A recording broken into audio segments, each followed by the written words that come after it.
Hi hello అందరు ఎలా ఉన్నారు? ఒక్కొక్కసారి మనకు ఒక సమస్య వస్తుందండి. ఆ సమస్య వచ్చినప్పుడు ఎప్పుడు నాకే కష్టాలు, ఎప్పుడు నాకే బాధలు, నా లైఫ్లో సంతోషం అంటేనే ఉండదనుకుంటాం. బట్ అలా కాదండి. లైఫ్ అంటేనే, జీవితం అంటేనే ఏడుపులు, సంతోషాలు, దుఃఖాలు, నవ్వులు అన్నీ ఉంటాయండి. అవన్నీ ఉంటేనే జీవితం అంటారు.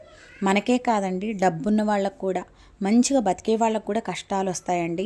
ఆ కష్టాన్ని మనకు వచ్చినప్పుడు ధైర్యంగా ఎదుర్కొని పోరాడాలి. ఇంకొకసారి ఆ సమస్య మన దగ్గరికి రావాలంటేనే భయపడేటట్టు ఉండాలండి. ఏడ్చుకుంటూ కూర్చుంటే, బాధపడుకుంటూ వాళ్ళని వీళ్ళని వాళ్ళు అలా వీళ్ళు ఇలా అని మనం అనుకుంటే గనక ఏ పని కూడా మనం సాధించలేమండి. ఒకదాని తర్వాత ఒకరికి కష్టాలు వస్తాయి కానీ సంతోషం అనేది రాదు. అలా కాకుండా ఈ సమస్య ఇంకెప్పుడు రాకూడదు, నేను ధైర్యంగా ఉండాలి అని చెప్పేసి మనం అనుకుంటే తప్పకుండా ఆ సమస్య మన నుంచి దూరం అవుతుందండి. మనం ఎదుర్కొని ధైర్యంగా నిలబడగలం. నచ్చితే లైక్, షేర్, సబ్స్క్రైబ్.